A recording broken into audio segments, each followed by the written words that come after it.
How's it going, everybody? Welcome back to another Star Wars Battlefront 2 video. Now in today's video, I'm going to be ranking the top 10 questionable design decisions that they've made for Star Wars Battlefront 2. Now don't get me wrong, this game has come a long way over the past 2.5 years, and this game is miles better than what we originally had at launch, but that by no means makes this game perfect. It has been a very bumpy road along the way, and in this video, I'm just going to point out some of the design decisions that just didn't really make too much sense with Battlefront 2, and if they would have made some of these decisions a little bit differently, I think it would have made Star Wars Battlefront 2 a much better game than the one that we have now. So this list is just my personal opinion. These are the top 10 things that I think that they could have personally improved on with Battlefront 2, but with all that said, let's just get right into the list. So coming in at number 10, we have Iden Versio in the campaign switching sides. So unlike Battlefront 2015, Battlefront 2 actually came with a campaign, which was a major selling point for Battlefront 2. A lot of people were really excited to play a new Star Wars story. But the problem with Star Wars Battlefront 2's campaign is that it felt very rushed. I personally like the original approach of the original Battlefront 2's campaign a little bit better. It was stories of the 501st, and you just followed the Clone Legion around,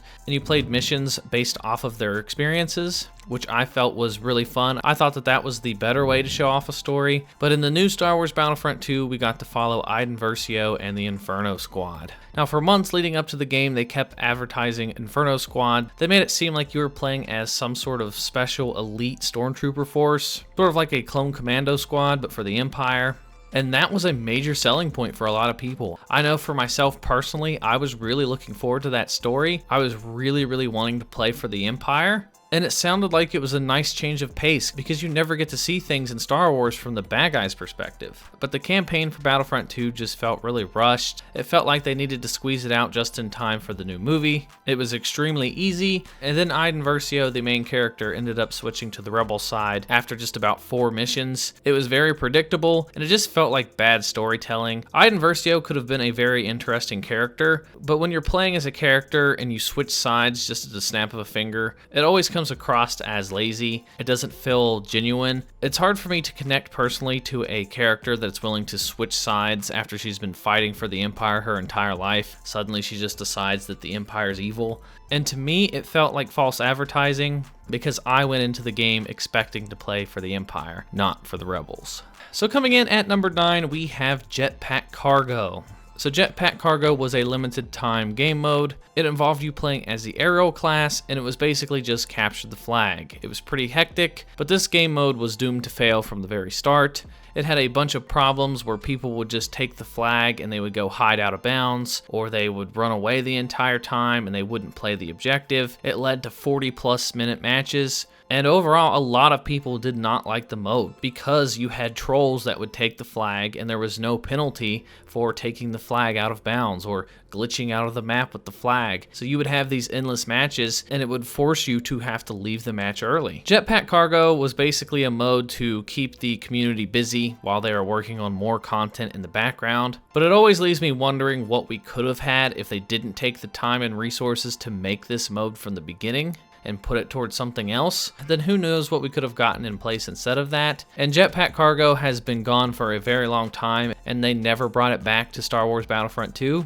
I think it would have been pretty interesting to play with the new jetpack controls for the First Order Jet Trooper, but overall it felt like this game mode was just a complete waste. It had a lot of balancing problems, and it was just a pretty big waste of potential. And then since we're on the topic of JETPACK Cargo, that brings us into number 8, which is that there's too many game modes and not enough manpower. Now normally it's not that big of a deal to have game modes in a game. I mean, that's normally a good thing to have a bunch of game modes in an online multiplayer game. But with Star Wars Battlefront 2, a lot of the game modes have not received any attention from the developers whatsoever. In Battlefront 2, it feels like game modes were a substitution for content. Game modes like Extraction, Blast, Strike, Starfighter Assault, none of those game modes receive any attention attention from the developers, which leads to them being completely dead. That, and they took the time and effort to make Ewok Hunt, and then they made an updated version of Ewok Hunt. Game modes like Ewok Hunt are sometimes almost impossible to find a lobby for. I've played this game on PC,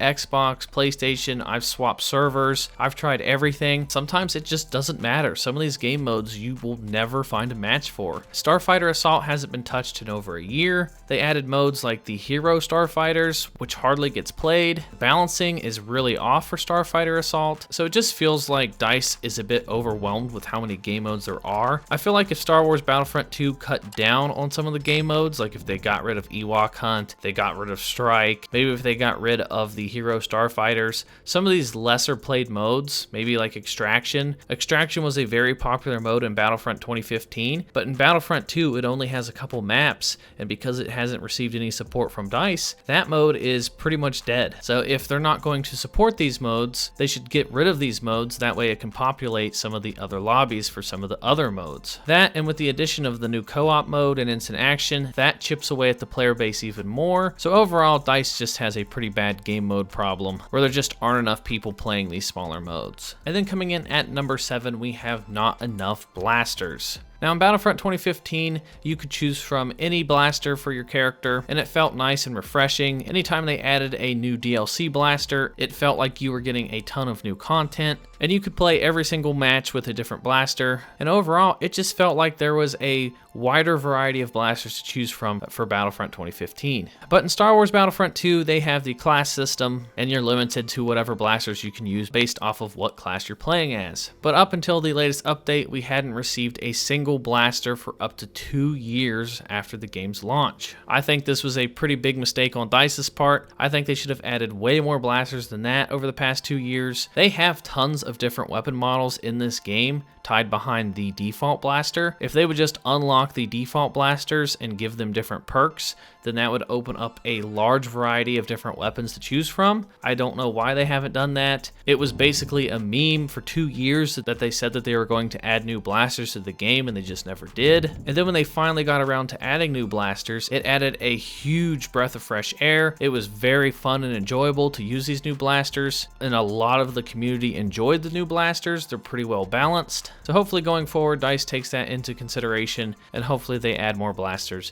to play with for the classes. And then up next at number 6, we have no private matches. So this is something that Battlefront 2015 had, yet Battlefront 2 decided not to go this route. Private matches would make the world of difference for Battlefront 2. I don't know why they've not added this. They've added things like instant action and co-op, but I think if they had private matches with the addition of instant action, it would be so much fun. If I could invite my friends to private instant action games where I could just play Supremacy with only my friends, that would be a ton of fun. I could just play with my friends with custom settings and kill different bots and stuff. They have arcade in this game. Maybe if I wanted to invite my friends to an arcade match and change the settings up. If this game had private matches, you could hold tournaments with your friends. If you were in large communities like this one, for example, if you guys wanted to join the Discord, we could have our own private tournaments. We could have 1v1 duels with each other. There's a lot of things that you could do with private matches. And not to mention, when the servers eventually go offline or they stop supporting Battlefront 2, private matches would give you the option to play with your friend many years after the game stops receiving support.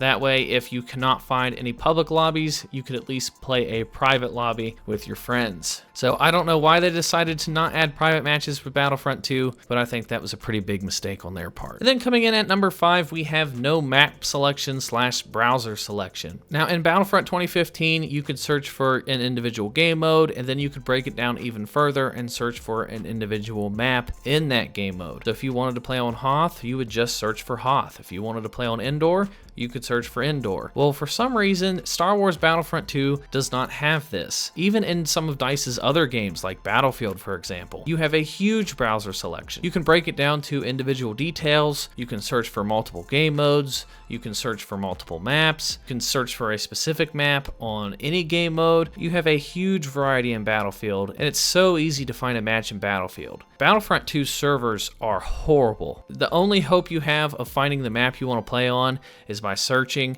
and canceling and searching and canceling and searching and canceling, and it can take up to 10 to 15 minutes if you want to just search for a specific map, and you just have to get lucky. And not to mention, sometimes you can search, find a match, and it will put you in a completely empty lobby, or it will put you in a broken lobby where one team is full of players and the other team won't fill up at all, and then you have to back out and start the whole process over. I don't know why Battlefront 2 did not give you the option to search for individual maps, but a browser selection would go a long way with this game. I think it would help populate some of those lobbies. If somebody wanted to play one of those smaller game modes, they could just select the server that had the most amount of players in it. Instead of getting put in a Starfighter Assault match with 2 players, you could try to join the one that has 10 players in it. So I think that definitely hurts this game, and that would have been a great addition, and that's a pretty big design flaw on their part. And then up next at number 4, we have no stat tracker. This has been a huge request ever since the game's launch. This was included in Star Wars Battlefront 2015, but for some reason they left it out in Battlefront 2. I think this would be a game changer for Battlefront 2. And Battlefront 2015, I always loved looking at my stats. You could look at your kill-death ratio. You could look at your individual kills with each type of blaster. You could see how many deaths you have. You could see how many objective points you have. It did a nice job of breaking down all your individual stats for Battlefront 2015. So it was really cool to actually play matches, and it felt rewarding to watch your kill-death ratio go up if you have a few good matches, or to watch your overall score go up higher and higher as you play more objectives. In Battlefront 2, you don't have any of that. And what's crazy is that DICE was even working on a statistics page. Towards the game's launch, there was a stat page that was data mined. It has since been removed from the files, but I think that would have been awesome if it was in your collection menu, if they broke down like how many kills you have with each individual hero, what's your most played class, what's your favorite blaster.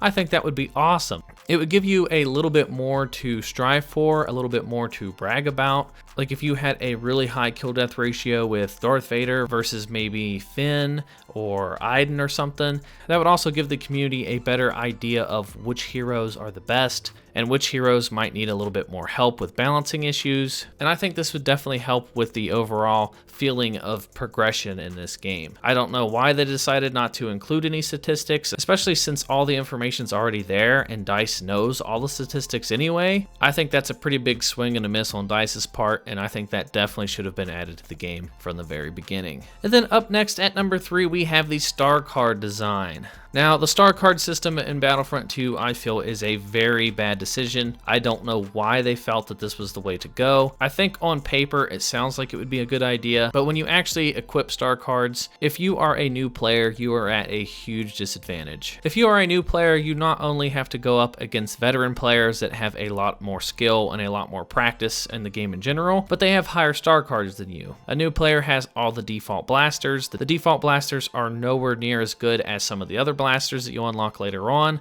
and some of the star cards make a massive difference, especially with the starfighters. Some of the star cards can add a 100% difference compared to if you have just a basic level star card. Star cards add more health to heroes. Star cards make you take reduced damage. So new players with absolutely no star cards going up against somebody that has max level star cards where they have like 50% extra health and they do more damage, and overall it's just a huge advantage for the veteran players, and it just doesn't make any sense. But because of this game's crappy launch and the revamp of the progression system, I mean, they salvaged what they could when they revamped the progression system, but overall the star card design just isn't the greatest. Some of the star cards for the infantry are just completely useless, and I think the game would have been much better if you could just choose from a list of different abilities, and they just removed the star card system completely. And then since we were already on the topic, coming in at number 2 is the progression system. Now, Star Wars Battlefront 2 has one of the worst progression systems I think I've ever seen in an online multiplayer game. I think this is where Battlefront 2015 actually got it right and Battlefront 2 got it wrong.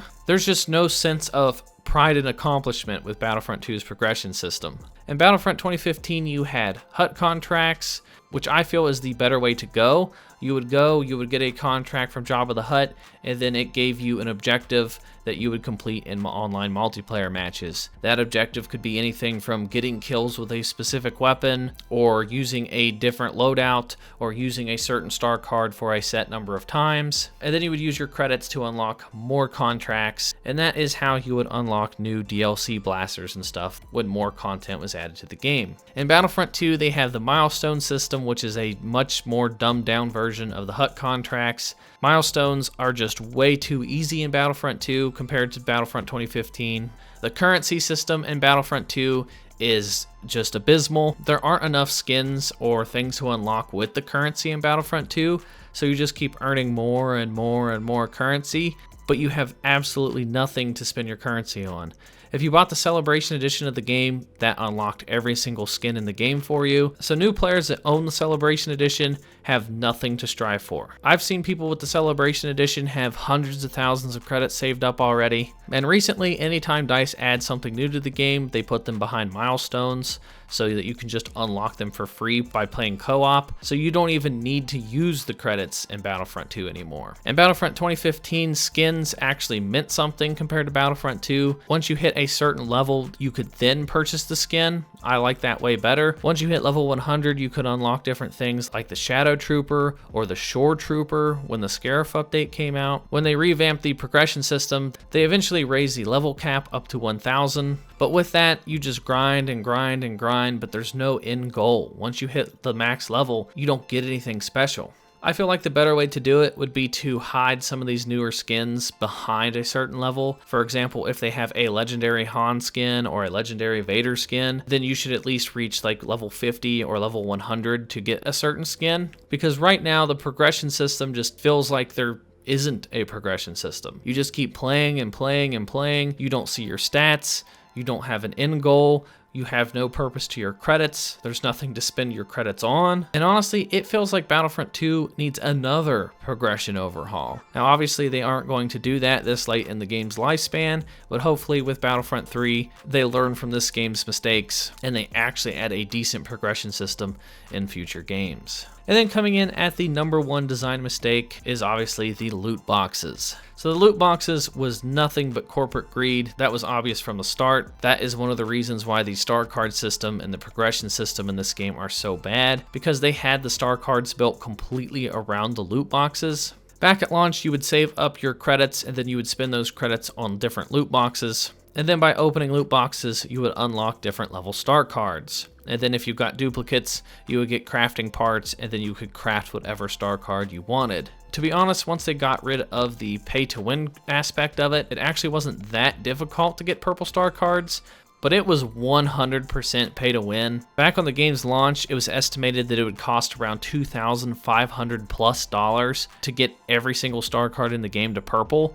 It sparked a huge controversy, and because of Battlefront 2, it ended up getting the most downvoted post in Reddit's history. And because of this game, it kind of started a revolution in gaming to get rid of loot boxes. There was a huge discussion about gambling in video games, and now loot boxes have kind of been shunned away from the gaming industry. Game companies no longer want to put loot boxes in their game because they're tied to gambling. So they eventually did a complete overhaul of the progression system, which set this game back multiple months. So that is easily by far the worst decision when it comes to Battlefront 2.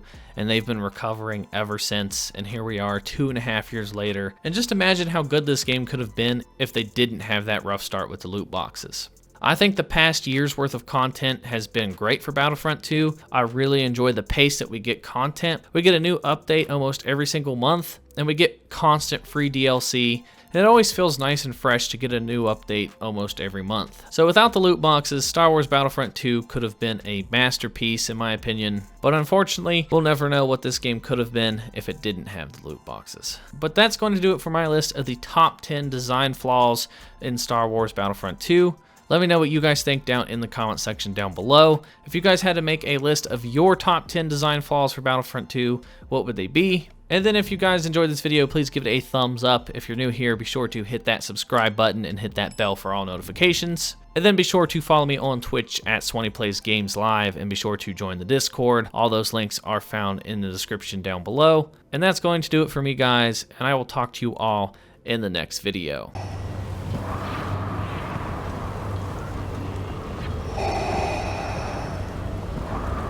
We would be honored if you would join us. You cannot resist